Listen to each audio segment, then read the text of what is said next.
Hello and welcome to the Adventures in Advising podcast. This is Matt Markin, and let's welcome back guest host Dr. Melinda Anderson from Achieving the Dream. Melinda, hello there. Hi, Matt. How are you? So good to see you again in this space. We just Yes. came back from the NACADA conference in Pittsburgh, PA. So it's good to see you again.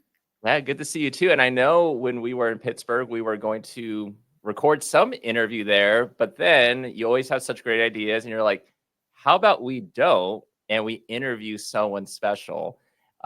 You're special. And I was like, well, who else are we going to interview? So who was the person you said, hey, we need to interview this person and have them on the podcast? Right. Well, we were there and I thought, how about Zoranna Jones? Yes, I thought it would be great for us to have an opportunity to interview Zoranna. She was coming out of her presidency of the board, but she's still serving on the board. And so I think that that's a unique experience to have to come out of such a role, right? And then to still be serving on the board. And there's so many things that are happening right now in higher ed. And Matt, you were like, that would be brilliant for us to have an opportunity to engage in a discussion. So, Yeah, absolutely. So, Zoranna Jones, Dr. Zoranna Jones, welcome to the podcast. Thank you welcome. for having me. And good morning. Good morning, good afternoon. Yeah, let me go ahead and read your bio so that we listeners can get a better idea of our guest today. So Dr. Zoranna Jones started her nursing career at Harris Methodist Hospital, but soon found herself transitioning into higher education when she had the opportunity to return to her alma mater, Texas Christian University, working in the Harris College of Nursing and Health Sciences. And during this time, she earned her master's degree in communication and human relations at TCU. And she later received her PhD in public and urban administration from the University of Texas at Arlington. Nice. She has been working in higher education for over 22 years, with the last 18 years being in administration. And Dr. Jones is currently the Assistant Dean of the College of Science and Engineering at TCU. Her passion truly lies with mentoring and helping students meeting their academic and personal goals. Dr. Jones is also the recipient of the University Wozniak Mentoring Award, recognizing her mentoring efforts. Yay. And as the founder and director of the TCU STEM Scholar Program, she has created an academic enrichment full scholarship program for the best and brightest underrepresented students pursuing a degree in science, technology, engineering, and mathematics. And because of her efforts, she received the Michael R. Ferrari Award for Distinguished University Service and Leadership. And her love for students is not only in the university setting, but also in K through 12. She has mentored her little sister from the Big Brother, Big Sister program for over 8 years. And she has also volunteered with Leader Kids in Fort Worth, providing leadership opportunities for middle school children. And most recently, she received the TCU Game Changer Award for her cumulative impact here at TCU. And Dr. Jones and her husband, Kevin Jones, are the proud parents of Mia Williams, who is a recent graduate of Tulane University, and Kaden Jones, her charming 8th grader. Her family is her inspiration and her greatest joy. And when life brings challenges, she often turns to the Serenity Prayer to find center and guidance. So welcome again to the podcast. Welcome. This is going to be exciting. Absolutely. Who was that you were talking about? I know. Well, Zoranna, I'm sure you started when you were 12. You know what I mean? I was 12, yes. Prodigy, yes. Yes. Well, thank you so much for just, agreeing to be able to sit with us and to talk a bit. And, when we think about kind of, your journey through higher education yourself, and how did you become connected back into the profession of academic advising? And then as you think about in your current role, what do you think are the most pressing needs? Okay. So my entry into advising was very unconventional. So I was actually working in the hospital, I was a registered nurse working, and I had one of my previous mentors give me a call and said, we have this position at TCU. We think you'd be great for the position. It was a coordinator of recruitment, retention, and alumni relations. So I was like, what is this all about? I applied. Funny story. I applied initially, got to the interview round, was not selected. I was like, well, I guess that wasn't wasn't for me. But 6 months later, the position opened up again. There was a new person who was actually running that and said they had heard about me. And so long story short, I started to work at TCU. And what was beautiful about that position was I was recruiting into nursing, but part of that recruitment was then the advising piece. Like, now that you're wanting to go into this degree plan or this career, what are we doing with that? So lots of different opportunities to work with students, from the recruiting aspect, and then helping them to be successful. And then even with the alumni relations, the transition to become alumni. So I had multiple touch points with those students. And so that was my introduction. And part of the reason I wanted to come back to my alma mater was during the time I was at TCU, I had a pretty good experience. So I had lots of mentors, a lot of people pouring into me, but I had quite a few of my friends that didn't have the same experience. And so when I was able to come back to TCU, I wanted to make sure that the students had more of an experience like what I had, where people who were, seeing me and wanting to support me and encouraging me to, step out of my comfort zone. Like, one of my faculty had encouraged me to go study abroad. I was like, what is that? Being a first gen student, I was just kind of out there doing all the things, and but had some great folks mentoring me. But I wanted to make sure that in coming back to TCU, I was able to provide that support, those resources, encouragement to students as well, so they had a similar experience to myself. Oh, yeah. No, that's wonderful. Because, oftentimes Matt and I, when we, hear the adventures in advising and what kind of draws people to this work, so just hearing your story, that's very beautiful, and wanting to give people the experience that you had. And when you think about the needs that students have today in the work that you're seeing, is that similar? Is that different? Has that evolved in what you're seeing now? Yes. So, we've got students who are in different stages, right? We've got some of those who are first gen, and so those needs are just very different. I have done anything from helping students to figure out how to do their taxes, to helping them, purchase clothes, to, encouraging them to interview or join clubs and organizations. Then we have those who have parents who have gone to college and kind of have an idea and are guiding them, but having to help them navigate that college looks a little different than when mom and dad went through. And here are some resources, and you don't necessarily have to do everything on your own, or, there are people who are in your corner as well. The challenges, there are a lot of heavy challenges, I think, for students. The cost, of attendance is a big issue now.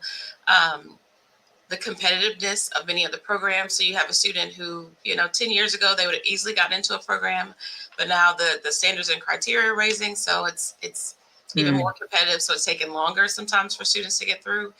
And then just with the world itself, mental health, is one of those things that is now talked about, now seen, but still for some communities, it's still a stigma.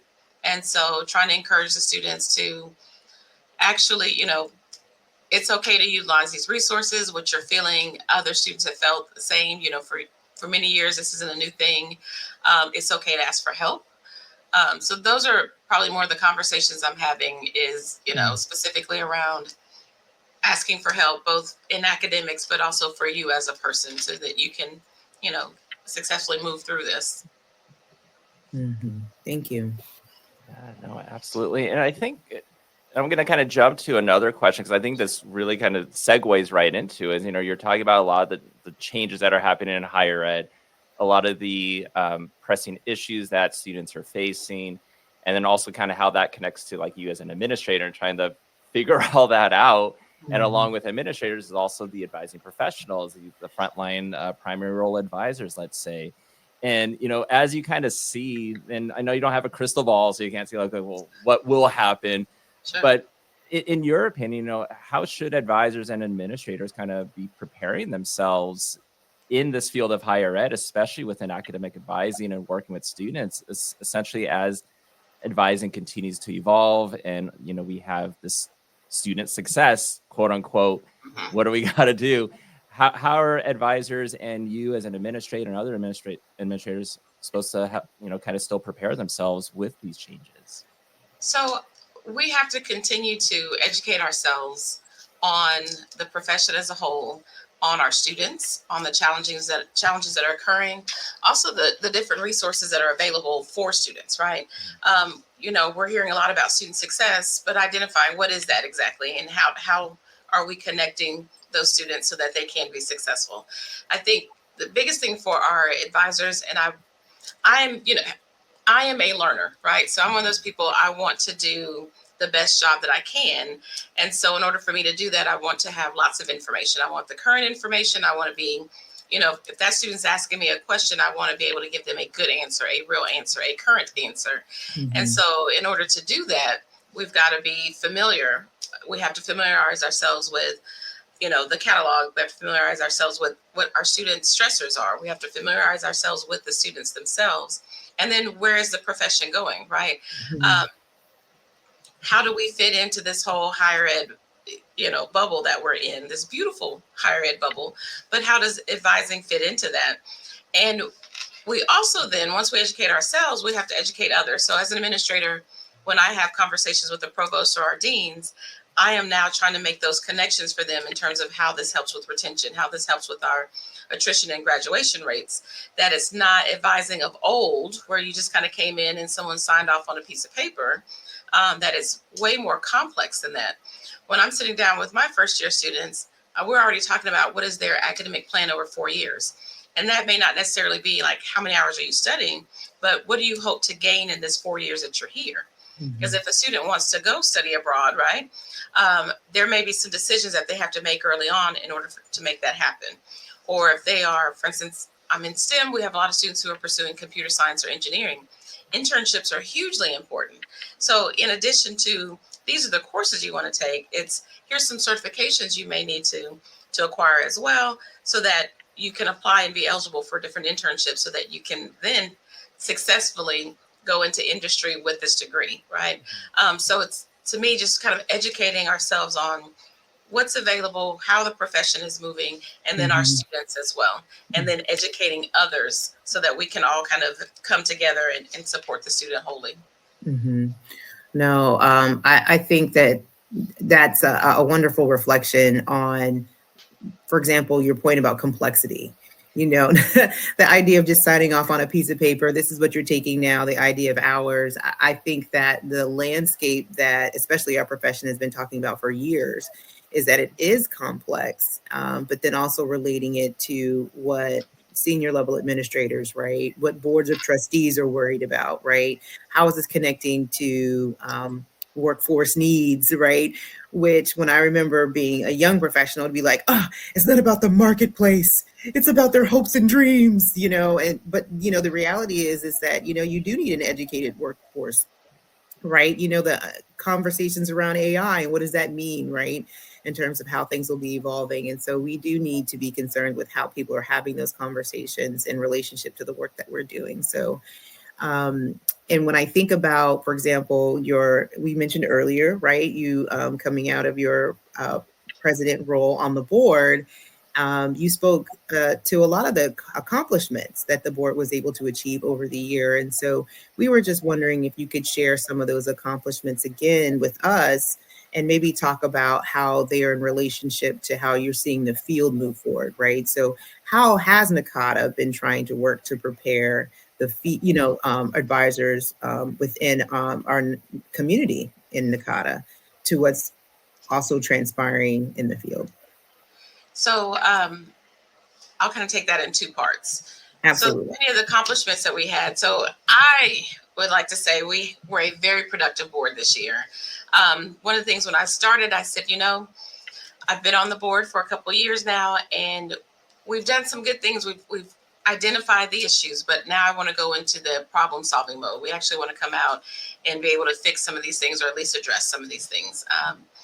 And so several things that we did, for instance, we looked at what is NACADA's global scope, right? So we're the global community for academic advising, but what does that mean? And when we looked at our strategic initiatives, we had several things that spoke to it, but when you try to look at the outcomes, like, they weren't measurable. It wasn't real clear on how we were accomplishing that. And so we had some real honest conversations about what does that mean to be globally, or to be global. And with that, we made some adjustments to some of our strategic initiatives. So never losing that sight of it. But when we realized that some of our initiatives weren't bringing as many of our global partners in as we wanted to, it was like, okay, so how are we addressing that? Does that mean we're successful? Or are we not successful? And so some of the conversations we're having around those global conferences and actually collaborating and partnering with other organizations so that it's not just US going out and saying, we're going to educate you on how we do it here in the US system. Mm-hmm. But if we're collaborating with other organizations out there, it can be something that's mutually beneficial. And we're also not just like looking at what are you doing, again, the more the collaborative piece in that. So we spent a lot of time talking about that. We also looked at our advising community. So at one point, I think we had over 40 advising communities, and realizing and wanting to serve our advisors, we were kind of stretching ourselves thin in terms of how we could actually have great programming and be able to address all the needs. And so we tasked that advising community to actually kind of do a little restructure and look at, what is the best way to serve our members. And so they went in and actually reduced that 40 plus, I think around 60. Don't quote me on that one. But looking at, which themes made sense, right? Instead of just identifying everything, liberal arts, STEM, coaching, we looked for themes so that, one, as advisors, we can not feel like we're having to choose 10 different interests, but we can actually commit to several things that we're interested in and be more likely to commit to that and be more involved with that. Because I don't know about you all, but you give me too many choices, then I'm like, oh no, what's the best one? And I'm spending more time, trying to figure out what I need to do instead of actually partaking in the thing, right? So that was one of the things that we did. We also, this was based on the Bostrom report. So Bostrom had come in and done a survey for our users, right?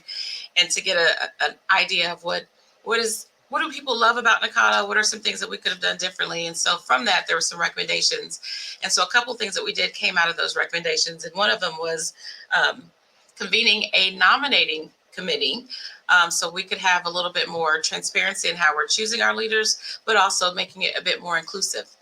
And that was one that was hugely important for me because, my transition into NACADA as well as in the board of directors and then eventually becoming president was very different from many of my colleagues.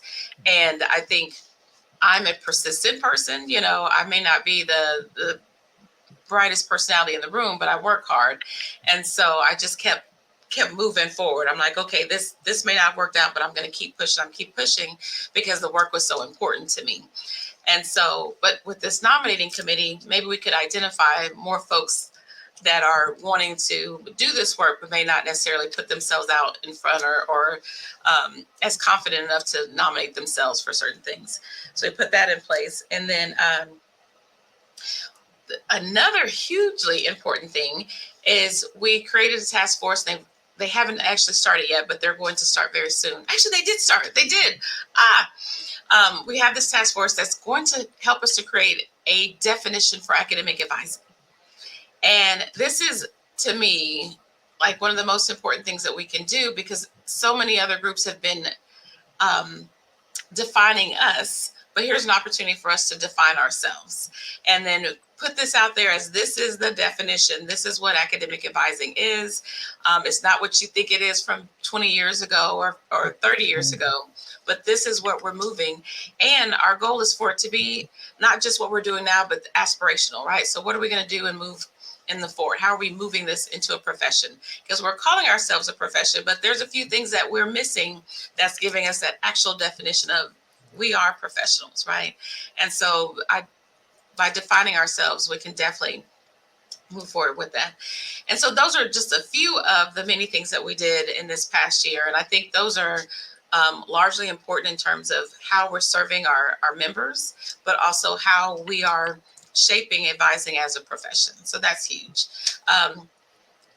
There was a second part of your question. I know it. I forgot it.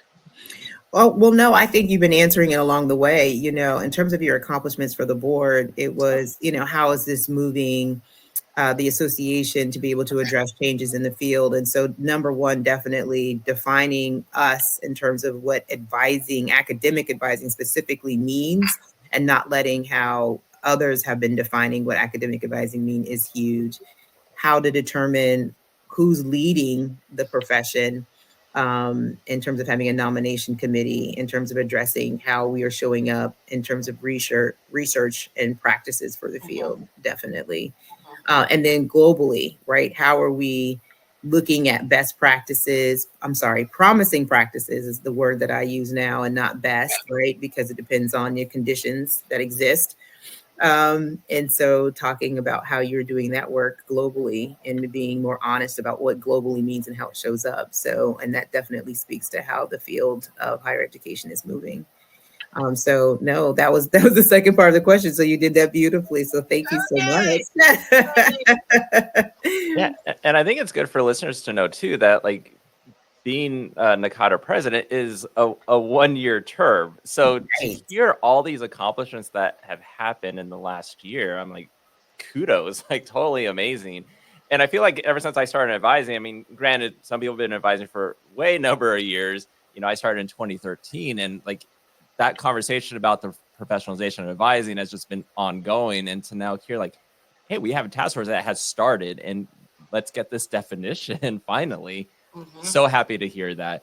But I'm interested to know, and I know I was sharing with Melinda when we were in Pittsburgh that I was like, Zoranna came to our EOP orientation and then spoke about, what made her decide to apply or, run for board and also for president. And Melinda was like, you have got to ask her that on the podcast. So I was wondering if you could share that with listeners about kind of your decision-making process to say, you know what, I want to run for board. And then ultimately when I'm on board to run for president. Absolutely. So I actually started with NACADA back in 2003. So soon after I started that job as the coordinator, part of my professional development was going to NACADA. And back then it was obviously the National Academic Advising Association. But my supervisor was like, hey, this is this thing. You're going to be advising students, so you need to know more about that. And so went to the first meeting. I think it was in Dallas, as a matter of fact. Came in and was just floored, right? Floored in a good way to say, okay, one, there's all these people here, right? There's thousands of people here. And then we're all doing a similar job, but there's so many facets to it, right? So I came in and just learned as much as I could, met so many different people. And at that time, there was the Health Professions Advising Interest Group. And so I joined that immediately. And there was a lovely woman, Beverly Childress, that was from Auburn. And she had made the call of who wants to get on the steering committee. And I was like, me, absolutely me. And at that time, I was able to go to conferences every other year. And so whenever I was there, she was very gracious, and we would have a little lunch, but we would, prepare for the fairs and things of that sort. So that was kind of my first taste of leadership. Then when she stepped down, she asked if I was interested. And, at that point I was so honored, like, oh my gosh. So took on that role. And back then with the interest groups, you didn't necessarily have to do all the required reports and things as a commission, but it was important. Like I wanted us to make sure that we were doing, at least that, so that again, we can better serve our advisors and ultimately better serve our students. And I think I did an okay job, because then they asked me to be on the steering committee for just those interest groups. And I was on one of the task force that helped combine those. And then the leadership just kept going. So I had different leadership roles. So I was on the awards committee and different task force and things of that sort. And what was beautiful is, when you go to the conferences, you meet lots of people, and these folks become colleagues and friends. And so I had a lot of encouragement along the way. Specifically, Megumi was one of the people who was truly encouraging. And she said, I can see your passion for this work. You're a really good leader. You're really, doing a good job. She said, I can see you as president one day. And I just like laughed. I was like, oh, Megumi, you're so kind. You're so nice. You're so lovely. But I was like, I just don't think that's my journey initially. But she kept on. And as I kept getting more and more involved, I realized too that there were some things that I wanted to change, right? So I'm like, we're doing this, but if we could just, tweak it or do something a little bit different. And when we would have town halls and things of that sort, I would show up and I would have my criticisms about Why weren't we doing things a little bit different? And I've always been one of those people where instead of just sitting in the background complaining to my friends or going to a town hall and fussing, I was like, I want to be a part of the solution, right? And so I realized one of the ways to do that is to ultimately get on the board. The board sets the strategic initiatives and the goals in terms of what are we doing with funding? How are we spending those funds? And so I ran for the board. Didn't make it the first time, but I did end up on the board when someone else took on a different role. So I finished out a term. Wasn't eligible to run for president or VP at that time, so I had to run again. So I finished out one term, ran for the board again, and was surprised that I got it because I didn't get it the first time. So I was like, ugh, my chances aren't so good. But was able to run again, and then I decided I wanted to do the presidency role because I could see the impact that you could really make in that role. Like definitely all the board members come together. There's lots of work, lots of conversations, but even some of the things of creating task force or setting the agenda or the initiatives, the president does have the power to do that. And so some of these things that we've been talking about for years, I'm like, I want us to get that done. And so ran for that. Was surprised again when I won that, but this past year has been fantastic. We've got a lot of really good people who are doing this work, but I just felt like I wanted to move us a little further. I wanted the profession to move further. I wanted NACADA to move further. But it was always about how can we do our best work? Because to me, it always goes back to the students. I know people have other ideas, but I'm always thinking about what is the best way to serve my students. And so I feel like NACADA is the train the trainer part, right? So if we can train those who are advising and then those advisors can go out and impact our students, then we are transforming lives on so many different levels. And so that's kind of how I see things. Yeah, and then I'm sure that year as president flew by. It did. At first, it was like super slow. And then I don't know, February hit, and then phew. And then I was counting the days, like, oh my gosh. No, I'm sure. I mean, it was funny. I walked in the store and it's like it was Halloween and then now it's Christmas. So no, yes, time does definitely move by. And so no, thank you though for sharing how, and we've heard it a couple times, this theme of persistence, in your story, like trying for something.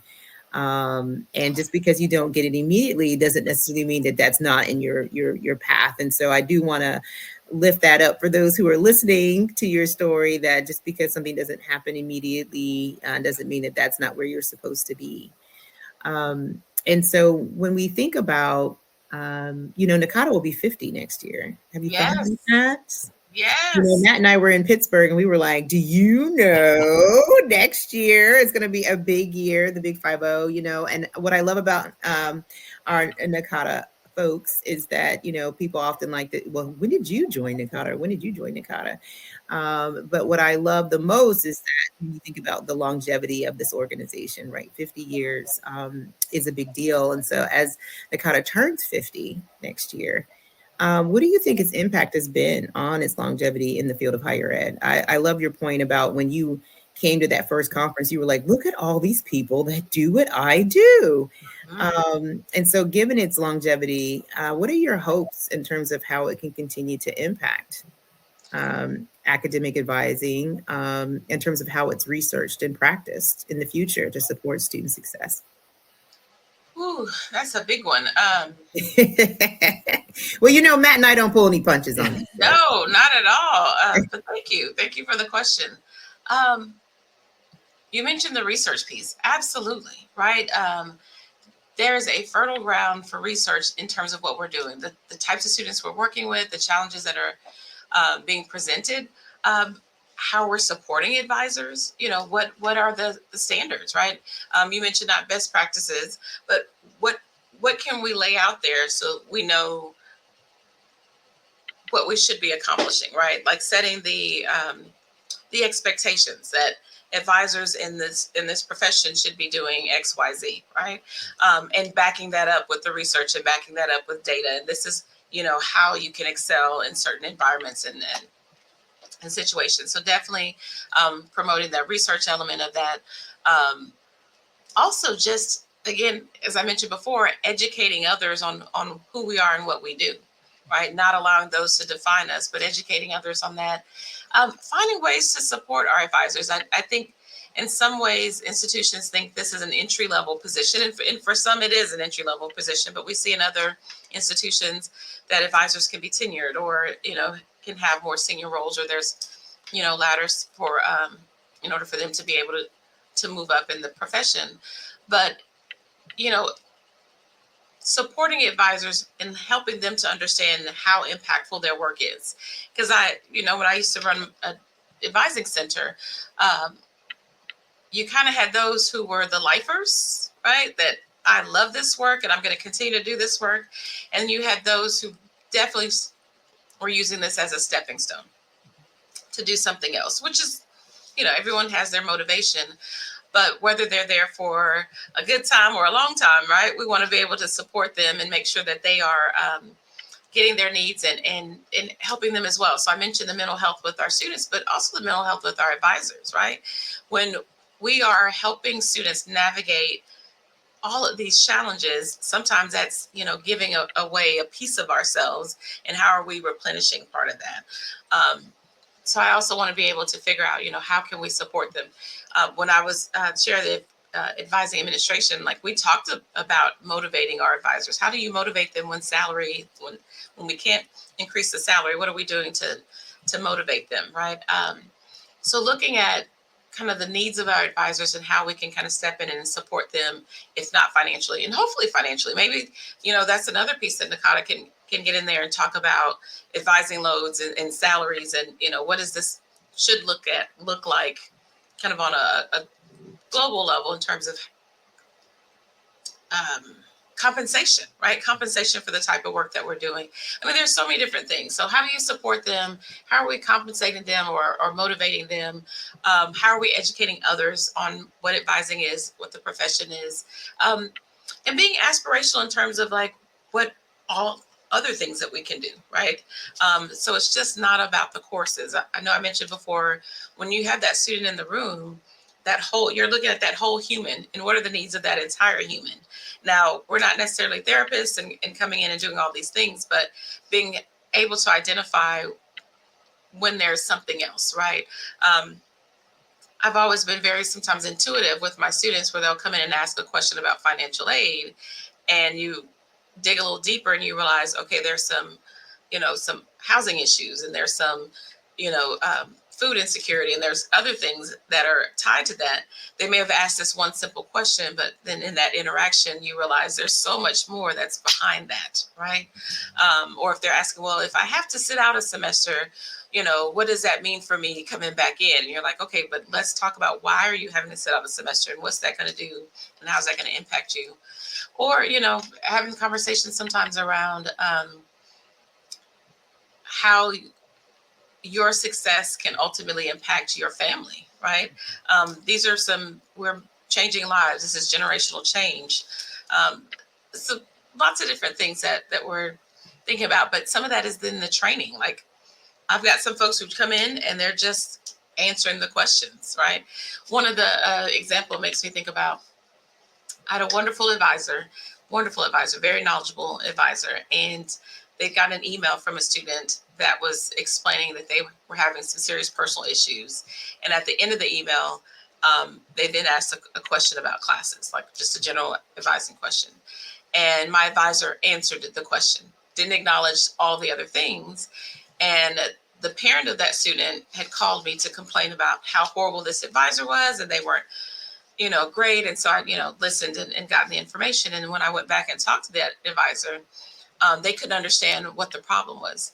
And I said, that was a human, right? So even if you would have just acknowledged, like, I'm so sorry these things are going on, and, sending you positive vibes or whatever you want to say, and then answering the question would have allowed that student to be seen, right? So I was like, you didn't do anything wrong technically, but not acknowledging that was a human sitting in front of you, a person that has a lot going on, thoughts, feelings, and they were at that time felt comfortable enough to share that with you, let's at least acknowledge, that whether you could, talk them through it or not, acknowledge that this is a human that is complex and has lots of things going on. So being able to also train and talk about those kind of things, like you're going to be presented with uncomfortable conversations, right? And what do we do in those situations? So I feel like I'm rambling. I'm gonna stop on that. Yeah. Well, no, I mean, I think your point about, when we think about the longevity in the field, how we're preparing for this profession, it's going to just continue to get complex because we as a society or as a people, as institutions are people, right? We're continuing to evolve and we're going to only get complex. And so how are you preparing people to support a profession that are going to be helping others that are going to continue to get complex, right? Society has continued to show us, right, that our issues are going to continue to evolve. And earlier you spoke to, you have first generation and second generation students. We are seeing more adult learners, right? But we're still seeing now dual enrollment students enter this pipeline. And so whoever you're supporting, whoever walks through that door, you're going to have to take the time to evaluate how do you show up for that person. And so, no, I don't want you to feel like you're rambling. I think that you have a really good point of, how we show up to support that student is always going to be a part of how we're going to be thinking about the way we research and how we practice. Yeah, no, I didn't feel like you were rambling at all. Everything you were saying, I was like, I agree. Oh, yes, I can see how we can improve on that. I mean, especially the part when you're talking about a student might come in for like a simple question, right? But maybe there's something behind that, or they may not even know. But if you take like the one extra minute to ask a couple extra questions, maybe they didn't know about they had a hold or that they could repeat a course, or then they find out there's certain resources that they didn't know about. But one of the best questions my colleague had ever said that you can ask a student in the very beginning is, tell me what life is going like in your world right now. Yeah. And then that could ultimately spiral into a whole bunch of other paths and other questions you can ask. But they might come in saying, I have a question about financial aid. But they could walk out half an hour later knowing so much more. Absolutely. That's a great question, Matt. We often design systems based on how institutions work, and we do not design them based on the student experience. So how a student encounters us is not how we design at all. And so when we talk about student success, often I always start with, well, who owns what? And then people can tell you who's responsible for what, who does what. But rarely do we put the student voice in the center of how we've designed what happens on our institutions. So, the other fun thing that Matt and I talked about that we wanted to ask you, Zoranna, Dr. Jones, was about the 50th in terms of how we're going to be celebrating in Las Vegas. So before we jump there, though, what did you enjoy most about Pittsburgh? Because for those who might be listening that didn't get a chance to join this year, what are some things that you enjoyed the most? And then what would you be looking forward to next year? Pittsburgh was a great time. I had a wonderful time. Now, I was a little busy, but there was just excitement in the room that I really appreciated. There was a lot of conversations that were being had, lots of good sessions. We had some really good speakers that spoke to folks. People felt like, these were, they were just some wonderful speakers that we had. Those who had planned it, kudos to them. I've been to many of these conferences, and this one just really felt encouraging. It felt uplifting, affirming. So I love that about the conference. It was just a good time. It was a really good time. You had folks that were there to learn, to do the work, but also to network and to make those connections. And I appreciated that. And in the spaces that I was in, even with like ELP, folks were committed, folks were doing the work, folks were excited. And that makes me excited. That there wasn't this disgruntledness that, that we've had a little bit in the past. If there was some, it didn't make it to me, but just from my observations, it seemed like we were all kind of going in the same direction and really wanting to learn and do more. So that was great. As far as next year, obviously Las Vegas is a good time. It's a good time. I think we'll have some really high numbers of attendees. So we're trying to anticipate that. I think it's going to be in Caesar's Palace. So, if you want to start saving those coins now. That But is true.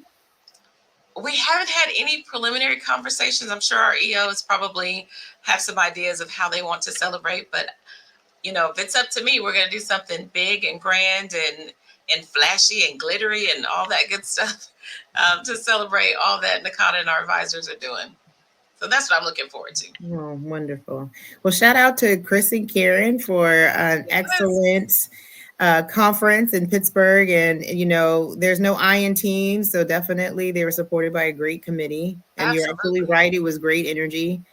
And I'm looking forward to the 50th. And Matt, the chairs for the conference next year, do you? Yes, I'm happy to say that they are part of Region 9. Yeah, so we have Janelle, Maria, and Kevin all from UNLV. So, nice. Yeah, and Maria and Janelle were conference co-chairs. And there was a conference you went to when we had our Region 8, 9, 10 Tri-System Conference. I want to say 2023, spring of 2023. So, yeah, I mean, great time. I don't know, Farrah was there and helping out at that Tri-System Conference. And she was like, I think I can see some of them being annual conference chairs. And I was like, absolutely. Oh, that's going to be great. It just hit me, Matt, in that moment. I was like, it was at 2 and now we're throwing it at 9. So I know that you're going to be very excited about that. So definitely looking forward to what's to come. And just like, again, just keeping the energy high, having advisors and having an opportunity to refresh themselves, connecting with each other, learning and seeing what else is happening, and learning what good research is out there. Matt, you had an opportunity to do a research basically you were able to have people ask about your paper that you were presented on, and that was new for you, right? It was. I was nervous because the structure, so the scholarly paper session, I'm so used to poster sessions, concurrent sessions, and then the scholarly paper session, it's like you only have 15 minutes to talk about your paper. And then now, okay, what do we include, exclude? Ryan Shekel, who was the lead author on that one, did a fantastic job. It was a great learning experience just with scholarly writing in general. But to go through that scholarly paper session, it was just like, oh my God, this is so new. It was nerve-wracking too, because then you see people in the audience and you're like, there's Jenny Bloom. Am I going to say something wrong? Right. No, yeah. Seeing Jenny Bloom and others like that, yes. And that's what I love about the conference, right? You get to see people that you work with for over years, right? And Zoranna, right? Leadership in Nakata, right? And then Jenny Blooms, right? So thank you again so much, Zoranna, for your time and being able to share your experiences with our audience. I know that we'll continue to watch you work, right? Because we know that the work of the board is never done. We know that there's a lot of things before us as an advising community, as we look forward to, number one, defining who we are in this space, learning more from a research perspective about the work that's before us and what we need to do to be able to continue to support all students on our campuses. And so we're just excited about what's ahead, as always, because we know why we do this work. We know why it's so important for all of us to roll up our sleeves and continue to support our students at our own institutions, and to be able to support our colleagues who are doing similar work across the globe, right? Because we are a global organization, and in terms of how we think about the work that we're doing. And so I actually have before we end, I do have a question for both of you. Matt, surprises. I know, surprise question. So, I mean, you both are amazing. You both have done so much over the years, continuing to do so much. What do both of you do for your wellness? Oh, Matt. Matt knows how I feel about these wellness. He's always encouraging me to.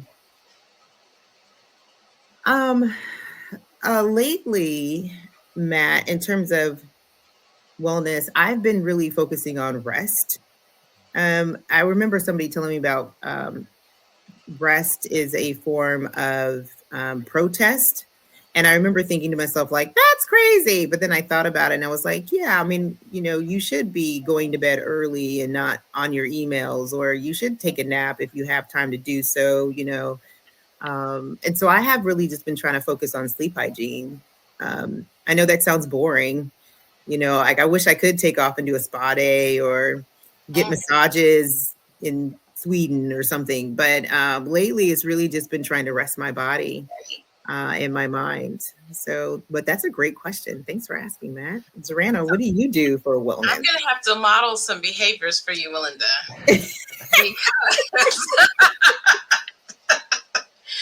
So I do have a monthly membership for massages. And I was so excited when I was in Pittsburgh.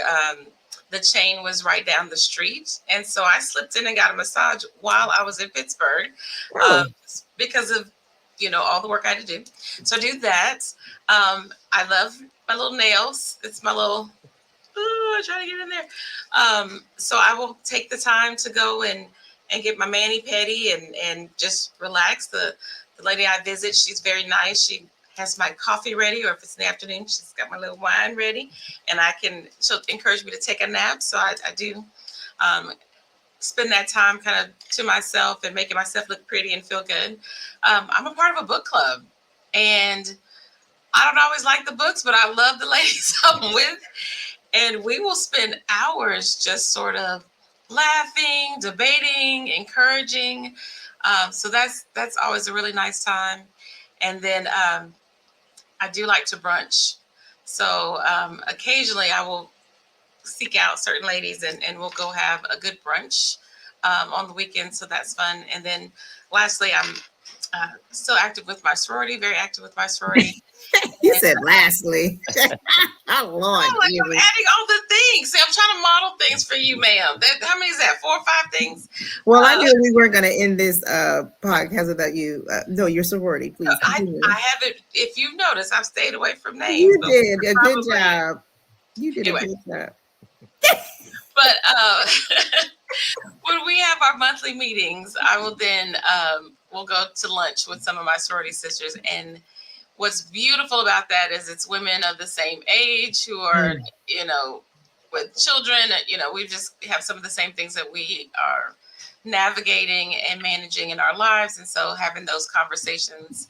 So I'm finding different ways. It's funny. I was presenting to some graduate students and the similar question was asked. And I was like, oh, I don't do that many things. And then I started listing things. I was like, oh, well, I guess I am investing in self. No, that's good. I encourage you to do many of the same. No, I do. I will write these down and show them to my family and encourage them to support me. But Matt, what do you do for wellness? This is a great question. But Matt, what do you do? I'm thinking I want to add the massages now to my list for wellness. Like you, Melinda, trying to rest and get some extra sleep if I can. I've started wanting to get back into reading. So I'm liking that book club. Mm-hmm. But what I try to do is if I get to work a little bit early, I'll take like the first 15 minutes before I start work to just read. And if I can get through a chapter, awesome. But it kind of just gets me settled in and I don't feel like as rushed, like I need to just get everything done. But I feel like that's helped me mentally to start the day. But yeah, I mean, I feel like my stuff's very boring now. But yeah, I think the book club and the massages, I think I need to add that to my list now. That's nice. I used to feel like, oh, well, you're spending time away from the family. But my family actually enjoys that because I come back in a better mood, better spirit, and ready to engage with them. Because it's like, oh, mommy got to do her thing or but now I'm back and I'm totally engaged with what's going on. So I think this is a great way to end this interview. So Dr. Zoranna Jones, thank you so much for being on the podcast and joining Melinda and I today.